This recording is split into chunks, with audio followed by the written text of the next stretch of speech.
I'm going to talk about the success stories, about the innovation challenges, role of educators, especially in promoting global and cross-cultural understanding. Because nowadays we live in a global village. Basically, it's very easy to travel between countries. You can eat a breakfast in here in Arezzo and maybe lunch or dinner in New York very fast. You basically, and with what's going on right now around the world, you meet people from so many cultures and so many languages. So this is critical in any curriculum at the school level, K-12, or even at the university, to have or to promote or to educate or to make people aware of the cross-cultural understanding and aware of other cultures in the world. Now, I'll be also talking about my experience meeting people from different parts of the world. I spent more than 13 years in the States as a student and a professor. Again, also I spent more than 30 years in Canada, Toronto, as a professor and as an educator. And as you might know, Canada is a very multicultural society. You can meet people from all over the world. I never imagined that that one day I meet such people. I meet people from every single country, and I traveled heavily. I went to Spain, I went to Finland, Denmark, Netherlands, England, but basically every year I go and visit a country. And this year, the first time, come to Italy. Never been here before, and then it was a very challenging trip, and I'll tell you my story later. When I was coming through the train station and the airport, and nobody speaks English, and I talk to people. And two people tried to mug me. They were say, "Oh, it's a good friend." I mean, it's basically good experience. And I always say, life is an adventure. If you don't travel, if you don't go and meet people, you will never grow. And as you know, comfort and growth don't exist together. You have to make yourself uncomfortable to grow and learn from other people. Anyhow, let's move to the main topic of the session. As you will see, as in all other countries, we have assistive schools from K-12. These schools divided into three types. We have schools that run by the Ministry of Education, 76%. We have schools run by UNRWA. If you don't know what's UNRWA, UNRWA is the United Nations Refugee Agency. You have some Palestinians who were refugees, who lived their homes in 1948, and some of them were misplaced internally in Palestine in certain areas, and these students are entitled to go to these schools, 12.3%, and we have private schools, 11.7%. So these are the type of kids from grade 1 until 12 schools that we have in Palestine. What happened here? Okay. Now, kindergarten. Just until recently, I know because a lot of research proved we have to start the early education, educating kids at an early age, from 4 to 6, to give them a solid, strong background. So in Palestine, we started the kindergarten basically from 4 to 6 years old to start attending a school and preparing them for grade 1.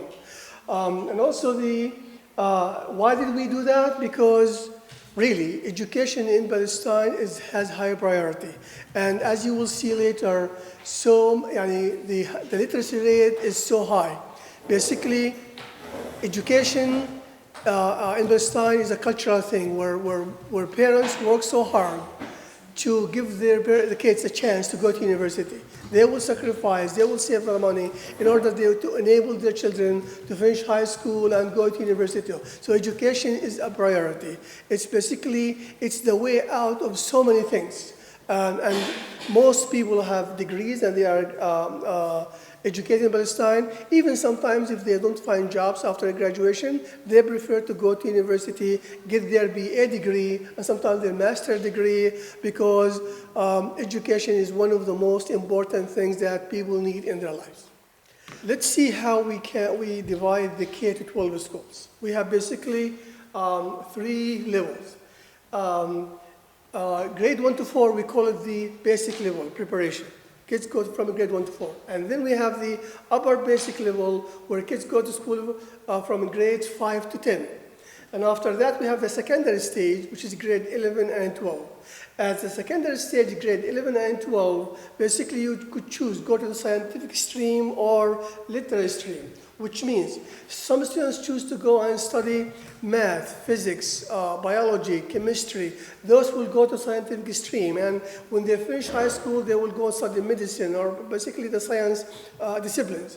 Other students will choose to go to the literary stream, which means they want to study English, or they want to study arts, or Arabic, or history, or geography, something else. So basically, it depends on their choice. Now, also your average in the high school determines where you're going to go. Most students who have high averages at high school choose to go to the scientific stream because every parent, every family would like their child to go to university, be a doctor or engineer or something. And really, it's like maybe in Italy here. And some students, they don't like the scientific stream, they like the literary stream. Basically, they want to be a lawyer, an attorney, or to kind of be, study Arabic, be a linguist, or an artist, a writer, or whatever. Basically, it's their choice. Education. Some students might not be able, for whatever reason, to finish high school, or they don't want to go to university. They don't choose scientific stream, or they don't choose literary stream. And sometimes maybe their academic ability or academic achievement is not so high. So these students will go to some vocational schools to learn to be a carpenter, or to be an artist, or to be an electrician, to be something. But the people who go to vocational schools is not very high, because most people, males and females, prefer to go to university after they finish high school to get a university degree, a BA degree in the discipline that they would like to, and after that maybe pursue their graduate studies. Post-secondary education. After you finish high school, you will join one of the 15 Palestinian universities that we have. I come from Birzeit University, one of the best institutions in East Bank. And also we have other institutions like An-Najah University, Hebrew University. We have also universities in Gaza. So basically, in total, we have 15 universities. And these 15 universities, they cater to the Palestinian students who are either in West Bank or in Gaza. And we have also some international students who come to these universities to study different areas. Basically, we have a huge Arabic language program, learning Arabic as a foreign language, every year, where we have students come from Germany, maybe Italy, and China, Hong Kong, so many countries. We have like approximately 60 students every year who come and study at Birzeit or at An-Najah, other universities. And we have also an exchange program where students also come from to spend a semester at Birzeit to take some courses, or some students also come to go to other countries through the Erasmus Plus program. It's a very nice opportunity for all of them to do that. But basically, these 15 universities offer, most of them, like liberal arts colleges. They offer a BA degree, 4-year degree in all the disciplines, in physics, chemistry, biology, law, engineering, whatever you think about. We have, for instance, in West Bank, one of the 2 universities have a medical school in Abu Dis and also An-Najah. Birzeit, we don't have a medical school because there is no need to have more than 1 or 2 medical schools in West Bank. 1 is enough. 2, right now we have 2 is enough, even though they are competing and they would like to have that, but right now we have 2. Now, also some universities offer a PhD program. For instance, at Birzeit University, 3 years ago, we started a PhD program in social studies. And this is right now, the first group is trying to finish maybe in a year or 2. In spite of all of the difficulties and the challenges that the Palestinian people are going through, and as I said at the beginning, if you remember, education is a priority, and it's the only way out of so many things. So that's why people will face the challenges, and it doesn't matter if it's financial or political or social, to give their children the chance to go to university. In spite of all the problems, and by the way, people who live in Palestine, in Gaza and West Bank, the whole context, the whole situation because of the occupation is different from living in Italy, in a city, in Rome. I mean, there are so many challenges, and in spite of all those challenges, high literacy rate, maybe 99.9% of the Palestinian people they can read and write, literally. It is a must. Yes, it is basically, we don't have people who are illiterate. People just basically, especially parents would like their children to go to university, to go to school and learn, especially the parents who didn't have a chance to go to university. And as you will see later, 58%, 60% of the students at the university are females, more females than even males. High school graduation rates also very high, more than 80%. Students who finish high school with good average, they go to universities, and some maybe 15% they go to vocational schools, and we don't have students who don't finish high school. It's a cultural thing. It's like in Italy too. It's a family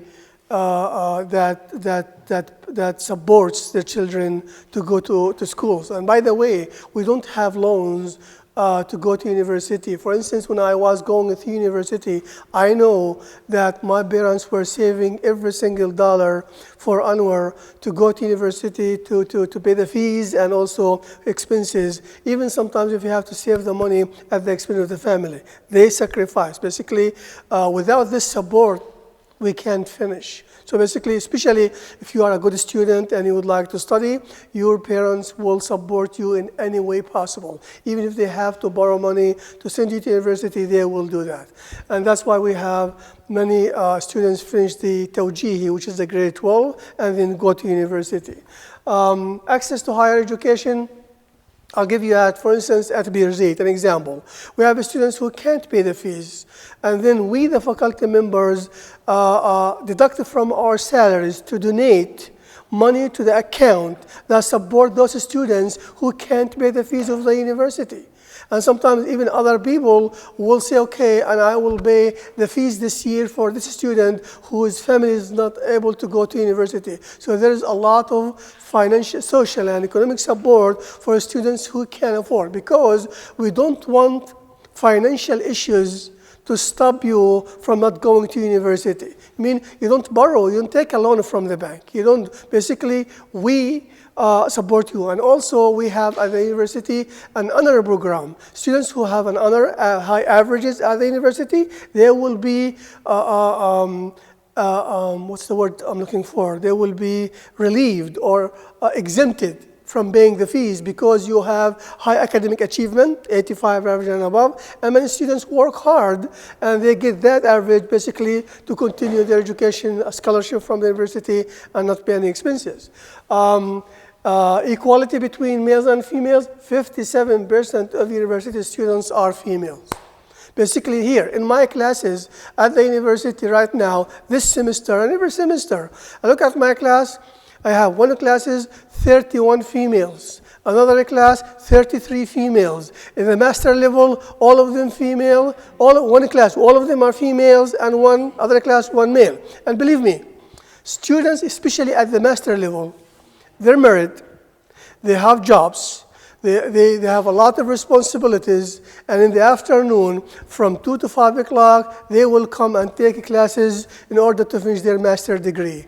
And it's a pleasure to teach these students because they're there by choice.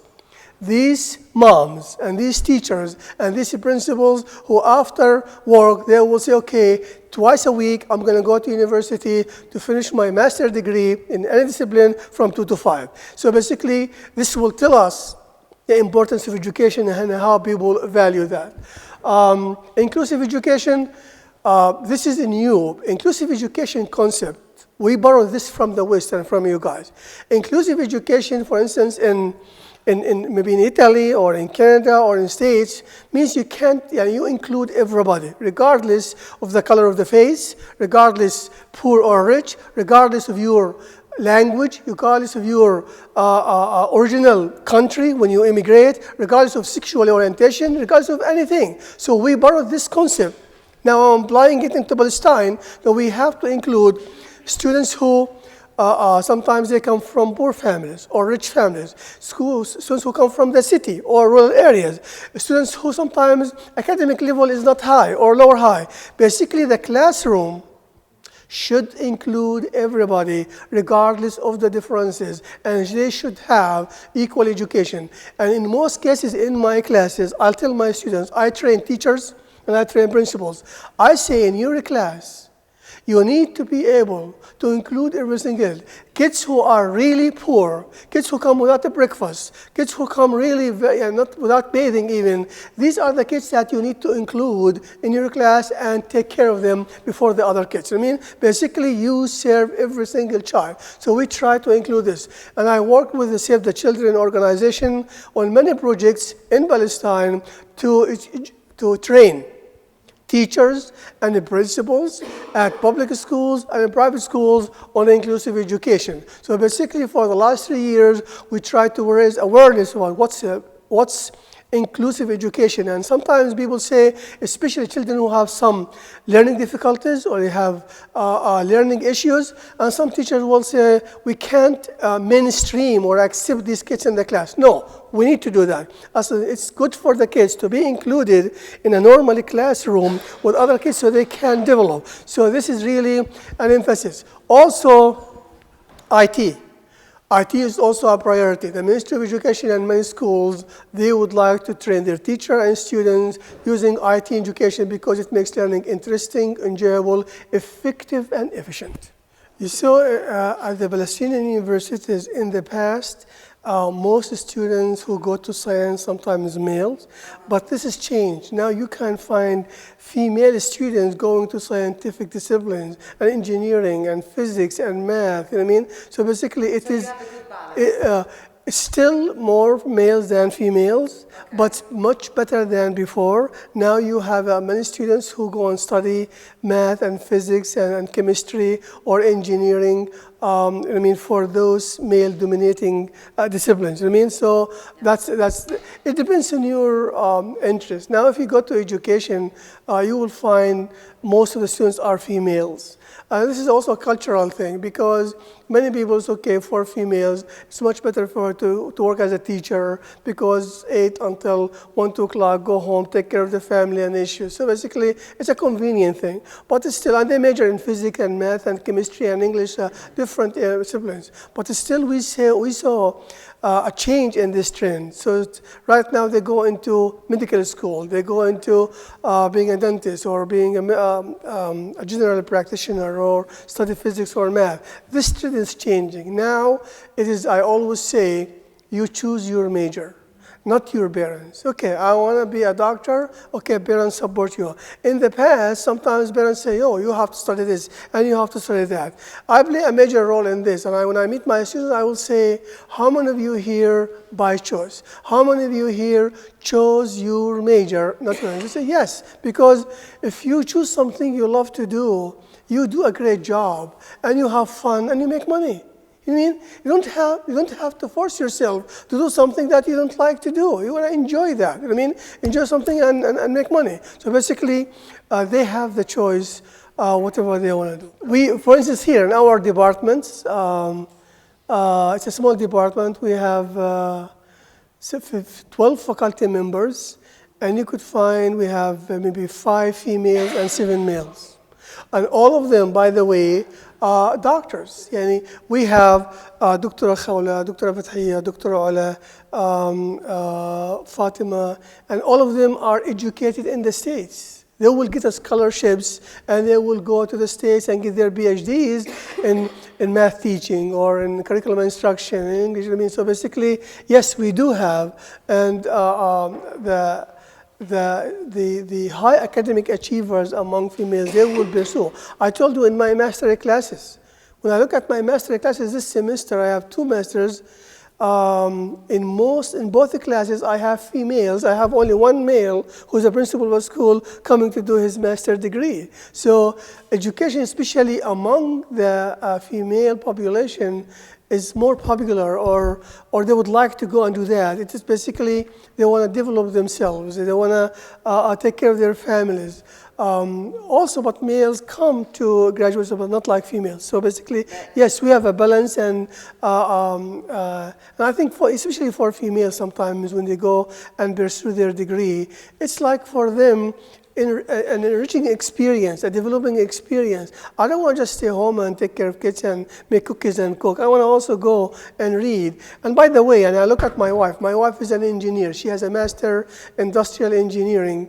And I have 2 boys, 7 years old and 8 years old. The times that she spends with them at home, doing their homework and working, it's basically sometimes they get about 5 o'clock in the morning to do the homework, the assignment. See, they spend so much time with their kids. It's good to have an educated mom, you know what I mean, so they can, husband too, but basically to help the kids. So basically, yes, many females or more females pursuing higher education than males in West Bank, and many of them get scholarships and they go to other countries, to the States or even Italy or New Zealand. They go and pursue their PhD degree or master degree and come back and teach at the universities. We get a lot of information from the media, and most of the time the information is incorrect. The picture or the portrait that you guys have about the Arab women is totally untrue. That is not. Basically, they are so powerful, they are so in charge, they make a big difference, and sometimes in many households, they are the one who is running the house and taking care of that. But basically, nowadays, yesterday in my class, when I met the students, they asked me about arranged marriage, you know what I mean? Where maybe 50 years ago, the dad will come home. If Lucia is my daughter, and I say, okay, Lucia, get ready, I gave it to somebody and I get married, without asking her, without telling her there. That is absolutely nonsense. Not anymore. Nowadays, it's exactly like in other countries. Even sometimes, basically, no parent can force his daughter to get married if she says no. No one can ask her what to do. Basically, they have the final decisions, especially as you see, most of them are educated. So educated, and they play a big major role in building the Palestinian society. The old stereotypes where women are oppressed, women are just obeying their husbands, women are just staying at home, that is totally untrue. Now, they even play a more important role than men in education, in medicine, in so many areas in Palestine. And I thank you for asking this question, and that's why we come here together and to talk about these stereotypes and the cultural between countries to become aware of it. Now, not everything you hear in the media is correct. When you have Hanwar coming here personally and talking to his Italian colleagues face to face, this is the right information that we get to tell people about it. The same thing, when you came here, and I think Lucia was in Palestine not long time ago. Sylvia was in Palestine and they came. Basically, when you experience things firsthand, that's the most important thing. I'll tell you something. When I was 19 years old, I got my scholarships to go and study in the States. The stereotype in the Arab world, in Palestine, all the Americans are atheists. They don't believe in God. They are material. But when I went there, listen, if you have $1 in your pocket, what's written on the dollar? In God we trust. When you walk around in any city, in every small space, there is a church. Basically, they are more religious than any other country. But basically, and also in many, so basically it is, not anyone can experience that firsthand. But you could experience that. That is the most important thing. Now, also, we are all of us educated. When you read from a source on the internet or the media, read from more than one source. And then you need to analyze the data or the information that you hear to come your own conclusion. Just only here. For instance, here, I spend 1.5 hours, 2 hours every day listening. CNN, BBC, Al Jazeera English, so many stations. I want to see how each one of them delivers the news. Sometimes covering the same topic. The language they use is different. The images that they use is different. Everything would like to portray something from their perspective. Now, we are educated people. We listen to what we hear. We think about it. We verify the information. And now, especially in the internet age, there's a lot of fake news, a lot of misinformation. I tell my students sometimes when they're going to do a research paper, sometimes we need the easy way across. Okay, you have a research paper, they go Wikipedia. Wikipedia is not verified sometimes, you know what I mean? Go and find information from more reliable sources so you can continue that, you know what I mean? So basically, the same thing. Italian, yesterday I talked about stereotypes. Right now here, I came to Italy the first time. It was for me, 8 to 1 o'clock, we work. 1 to 4, we sleep. 4 to 8, I went to the pharmacy to buy some medicine. And I told where I'm staying, I want to go and buy some medicine. She said, oh, it's 8:15. I said, what's what? She said, nobody's closed now. Nobody's open. I go on the street. Last time talking to my wife, I look at the window. Nobody in the street. It's 8 o'clock. And people have the image. Italians are lazy. They don't work hard. You know what I mean? It's just basically, it's their lifestyle. This is what they do. We respect that. Whereas in my country, people sometimes don't sleep. Shops open until midnight, 1 o'clock. It's basically, life starts after 10 o'clock. You know what I mean? It's basically, this is the things. I never knew that this is the lifestyle in Arezzo. I don't know if it's across Italy or just only here in Arezzo that you guys do that. But basically, you experienced the life firsthand, or you hear about it, and you verify it. Now when I go back, I'm going to talk to my colleagues about Italy. The first thing I'm going to do, I'm going to say, Italian people live this way. I said, wow, that's their lifestyle. I think they enjoy life. So you don't have to be workaholic to work all the time, but you have to have a balance, you know what I mean, between that. So basically, it's good to read more, meet people from different countries, travel if you can, and thank for Erasmus who allow us to come and see face-to-face and exchange information to break, to clean these stereotypes against cultures, against people, in order to have this mutual understanding and respect. And she talks about the people who immigrate to other countries. And sometimes when Arabs immigrate to Italy or Canada or the States, there's two arguments here. Basically, we have the salad bowl metaphor and we have the melting pot metaphor. Some countries, like for instance, take Canada, they prefer the salad bowl metaphor, which means when people immigrate to that country, they encourage people to maintain their culture and their language, and because they consider diversity is a strength. Whereas the melting pot, assimilation, if you come to the States, you immigrate, then you have to assimilate. And I used yesterday the proverb, and I know you guys, if you heard about it, if you are in Rome, do what the Romans do. You see? But sometimes when you immigrate, there are certain cultural or moral issues or cultural things that in your culture you can't give up because they're part of you. And for instance, look at me. I'm an Arab who graduated, who lived so long time in the West, in the States and Canada, and basically I maintained my religion, I maintained my ethics. Basically I said, okay, I'm going to take the best of the two worlds. When you go, we have this acculturation hypothesis. Either you assimilate, do what the Romans do. Either you reject and you go home. Either in the middle, you adapt. Basically, where you can adapt to the current culture that you are living in, and when you adapt there, you accept from that culture the best that you need without being critical, you know what I mean, and you maintain that from yours. Now, this is personal. It depends on the person who immigrates. I have friends who came to me to study in the States. Basically, they get assimilated. I have people who said, well, I need to maintain my culture. I want to maintain my religion. I want to maintain who I am. And then at the same time, I need to adapt to the new country, if it's Italy or Canada or Finland or Denmark, to look at that. And now we need to respect people for the way they are. You know what I mean? What we need is good, abiding citizens who live in the host country or their country, who contribute to the economy, who contribute to the richness of that country without, you know what I mean, causing issues or problems. Now, we respect you, you respect us.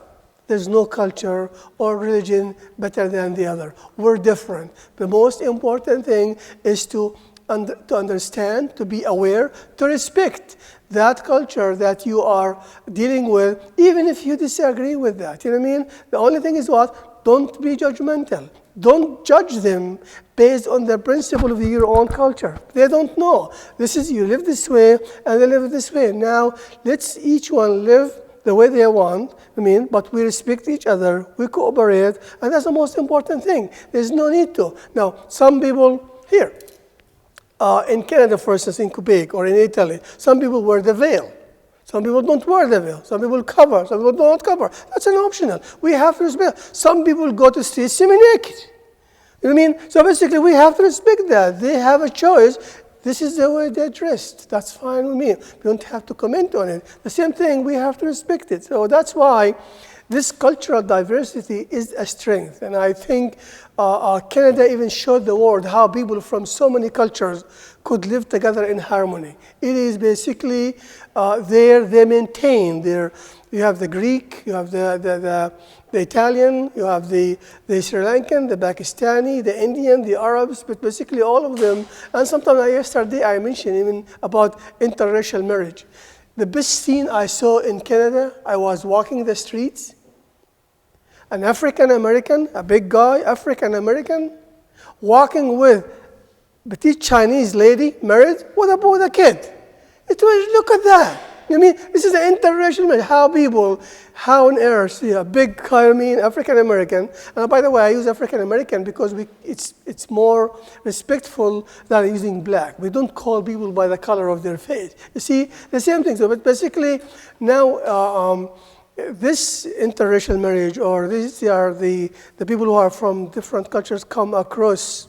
There's always, especially we are the educated people who are aware, we find a way to respect each other, and even if we disagree, to still respecting without being judgmental. You know what I mean? So basically, we respect other people's freedom and opinion, what to wear or what to do, as long as you are abiding by the law in the country in which you immigrated to, you live in. You are a contributing citizen to that economy, to that political system, and that's what we want. People who are well educated and well aware of what's going around them, they are more understanding of other cultures, of other people. You know what I mean? They're open-minded.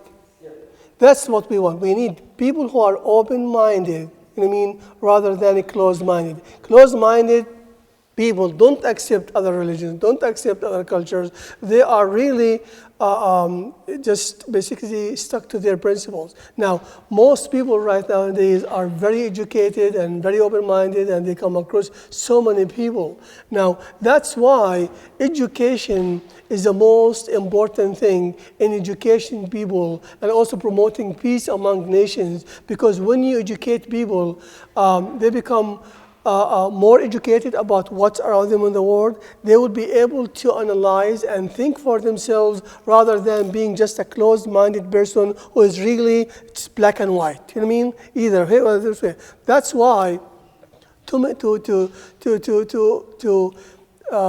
enlighten people, especially those who are misunderstanding sometimes the religion or other religions, the best say is what? Education.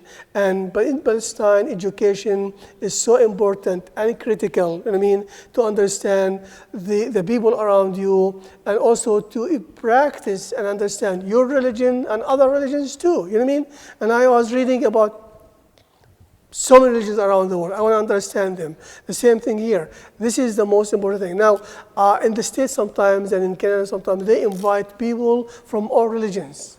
I mean, from Muslims, Jews, Christians, just basically to discuss and encourage and understand. That's the most important thing. I mean, that is where education plays a major role. You'll see later in one of my slides when I say how we are, the last one here. The last slide, when I talk about how we promote global and cross-cultural understanding.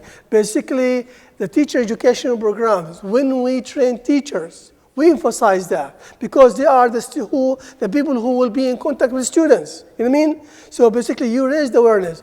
So also emphasize the Palestinian curriculum. In the curriculum, we emphasize cross-cultural communication, learning about other cultures, learning about other people to understand them. You know what I mean? Sometimes we do research about them to understand that. And also about here, take this project. Erasmus Plus, Save the Children. This is a fantastic opportunity, example, how, for instance, Hanwar came here, you never met me, I never met you, to tell you about what the Palestinian education system and how we do things here. The same thing, when you guys come to our university or come to Palestine, you experience that firsthand. And also about the international speakers, here I am. We invite them right now at Progetto. Every year we have so many people come to present and talk about that through education. Staff and students exchange.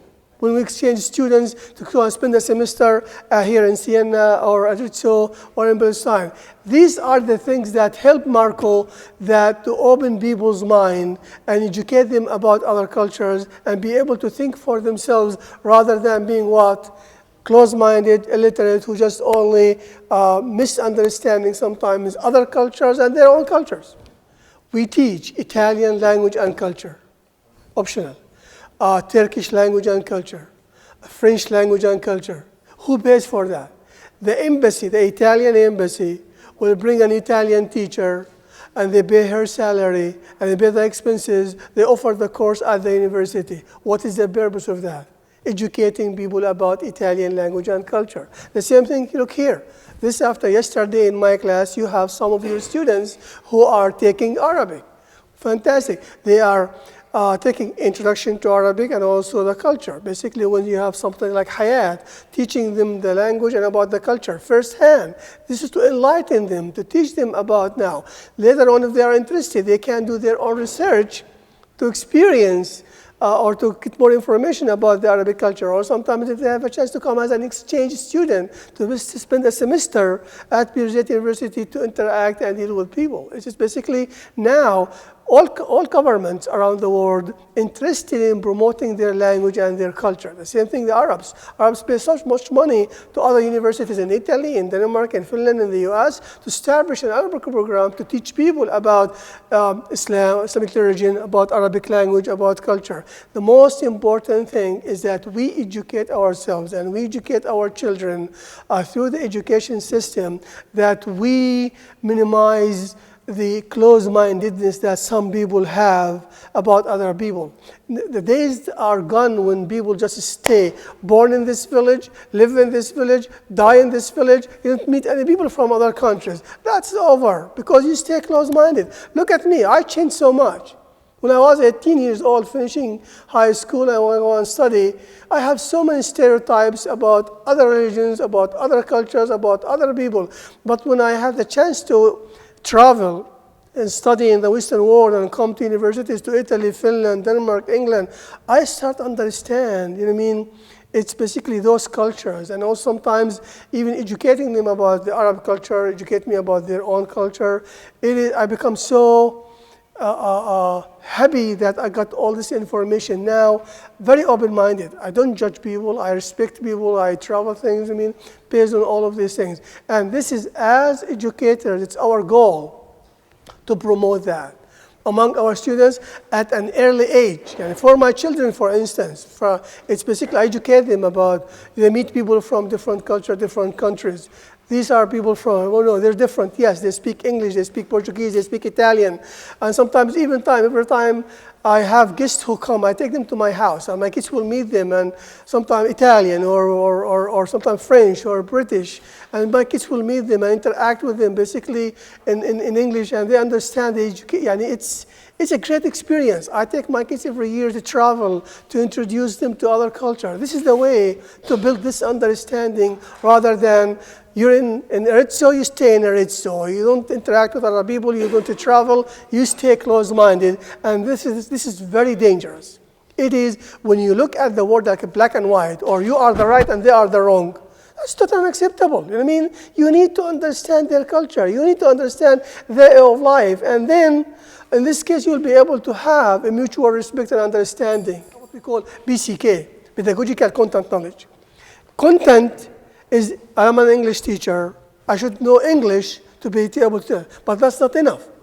There's also pedagogy. Pedagogy is a methodology how to teach English. Pedagogy, how to teach Arabic as a foreign language. Pedagogy, how to teach math, how to teach physics, you know what I mean? So basically, all of this research gives us strategies, techniques, ideas in order how to teach those disciplines. You know what I mean? I think it may be in Italy too. You finish your BA degree in English or Arabic or math or physics. After that, you spend 1 year diploma for pedagogy. You learn how to teach the subject that you learn, if it's English or math or Arabic, whatever. See that? That's emphasized. Also, e-tutoring program. Right now, all of you heard about Khan Academy or about even YouTube.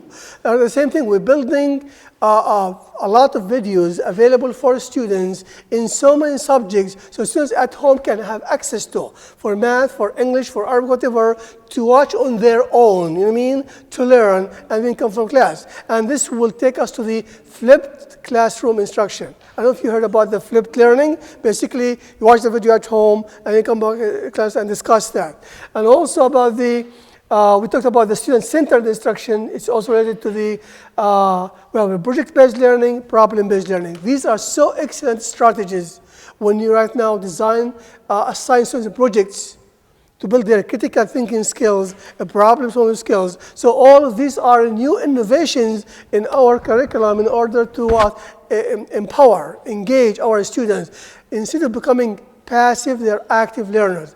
We don't emphasize rote learning and memorization anymore. Because no need to memorize. Now, Google anything, you get all the information that you need. Why should you memorize? The most important thing is reading this information and able to analyze the information, able to critique the information, able to respond to that information. That is the most important thing. And these are really 6 points that currently we are emphasizing in the Palestinian education system in public and private schools. The last slide about the challenges.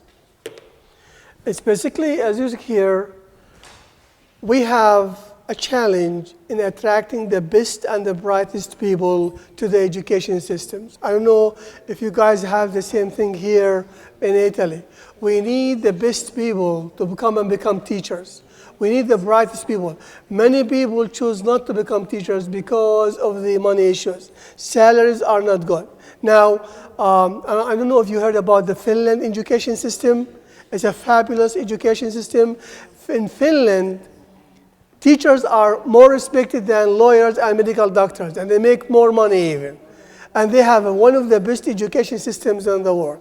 We have to learn from that. Whereas in the Arab world in Palestine, teachers don't make a lot of money, and many people, they don't want to become teachers. So basically, sometimes we have scholarships to attract them to come and study and become a teacher.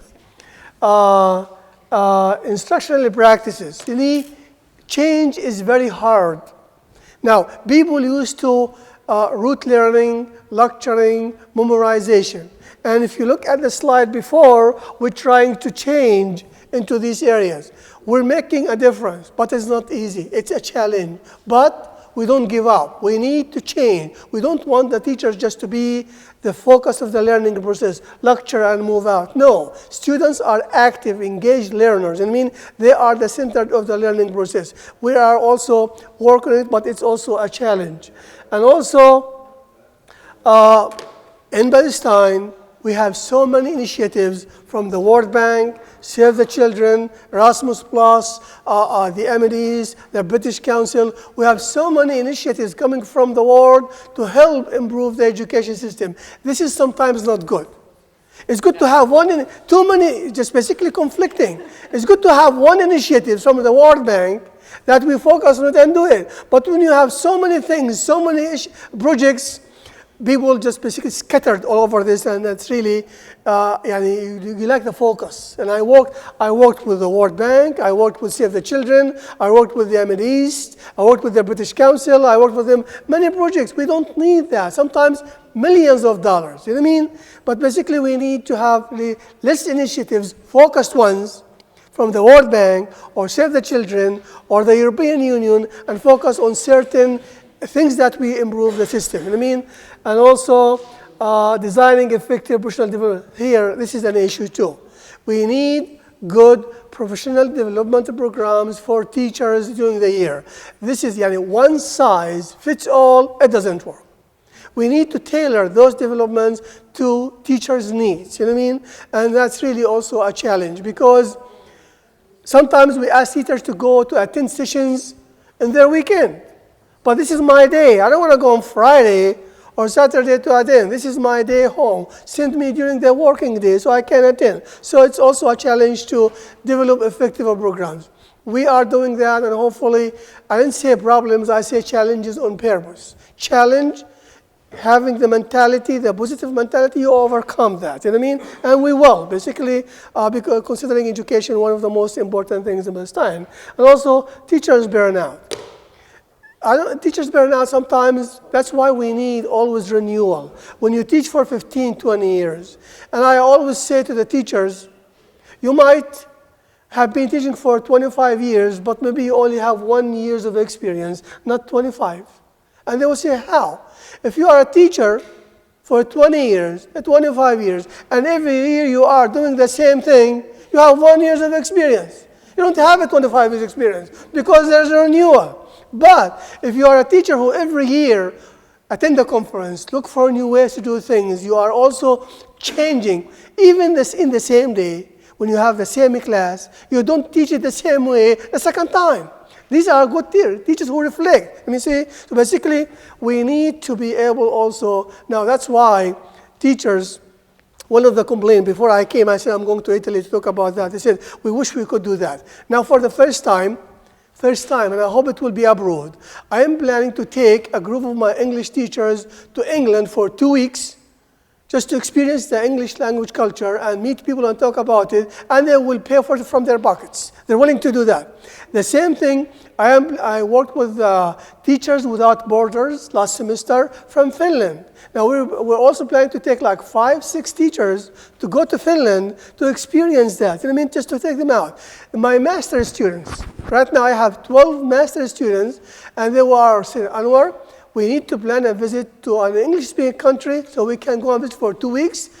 We pay for those ones. I said, how about your husbands? Don't worry about them. Either we'll bring them with us or they will support us. We need to go. I said, you need a permission from your husband to travel. Not anymore. I have my own permission. I can travel. See, the stereotype, you are able to do that, which is fantastic. So people are willing to go and pay from their pockets to go and travel and see the world, because they are, some people just stuck there, never leave Jordan, never leave Palestine, never, because first of all, it's very expensive. Number two, sometimes the visas are here. I was planning to come this week with my wife and 2 boys. I went to the Italian embassy. I don't need a visa to come to Italy because I'm Canadian. I could come easily. But my wife doesn't have that. We went to the Italian embassy. Do you know the paperwork required? File, bank account, salary, medical insurance, reservation in advance, all of these issues. But you have to put a file to apply for the visa. I said, I don't have time to do that. I'm going to go. Right. I said, but basically, I get my passport and I travel. So I said, next time when I go, the first thing I'm going to do, get my wife the Canadian passport, get my kids Canadian passport, so I'll be able to just buy the ticket, get on the plane, and come to Italy or another country rather than go through this bureaucracy also. So people would like to travel, but visa is an issue, money is an issue, a lot of issues. I mean, but sometimes people, they put their life savings, like my master's students. We will go, we will pay for our own things. This is the first time it's going to happen because I want to do that. Never a group of students from Birzeit want to visit. Hopefully, the Italian students who are learning Italian will be able to come and visit Italy through the language program. But you need somebody to take the initiative. Some people are scared. I'm not going to take a group of students with me, 6 or 12 of them, to travel them across the world and take the responsibility. Many people say that. No, but I will do that. You know what I mean? These are grown-up. I will lead a group of 6 or 12 students coming to experience Italian culture and live in Italy. that's fine. I mean, it's not a problem. So basically, we need to get out of this safety zone and travel. It's basically, traveling is not an easy thing. Here, my trip to Italy, even though I have visited so many countries in the world, it was a nightmare the first 2 days. Really, I arrived for Giugno airport. Then I had a hard time getting the ticket to come to Arezzo. I told people, I'm going to Arezzo. So Arezzo, whatever. I want to go there. And then people saw me like I was a foreigner. And 2 people were surrounded me. They want to take advantage of me. I don't know them. They started helping me, but I realized they're thieves. And then I said, nobody's helping. I spoke to somebody, no English, Italian. Then I want to buy a fast ticket. Even I bought a fast ticket. But they said, no, you have to buy another one and buy me a cheaper one. I arrived at 9 o'clock on Sunday night, fasting. It was Ramadan. Didn't eat anything. When I got to the place where I'm going to stay, it's closed. I said, where am I going to go now? I'm homeless. And then I keep looking on the door, and they opened the door, and I said, I'm fasting, I'm going to eat. They said, no, nobody's open, whatever. I said, well, I'm going to find something. I went to a restaurant on the road, and I just had something, came back here.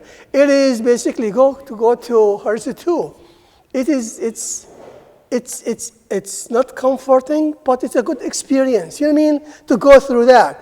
I always tell my students, anything that you go through, if it doesn't kill you, it makes you stronger. Period.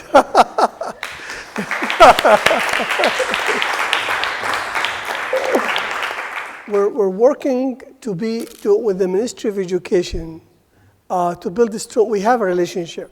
We try to build a stronger relationship with them. Sometimes you are at the university, the theoreticians. We are at the ministry, the practical people. You know what I mean? So basically there's a conflict.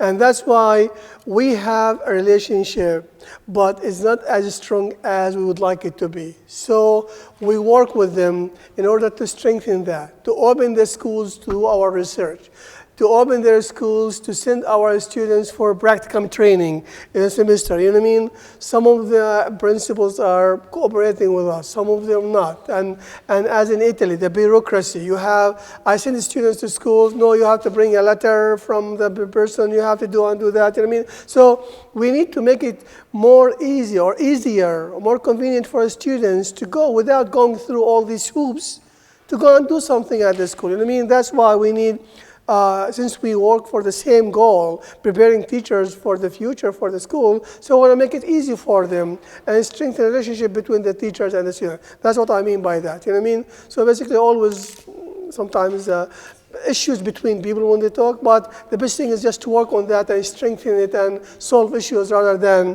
backing out. You know what I mean? That's the whole anytime. Just now you have a friend in Palestine, Bir Zaid. I'm here to contact me, and I can do whatever to make your journey and your visit as fruitful and enjoyable as possible. Yes. That's good. Abbiamo un amico in Palestina e dobbiamo adesso. Okay, so thank you very much. Thank you. Thank you. Thank you. Thank you. Thank you. Thank you. Thank you. Thank you. Thank you.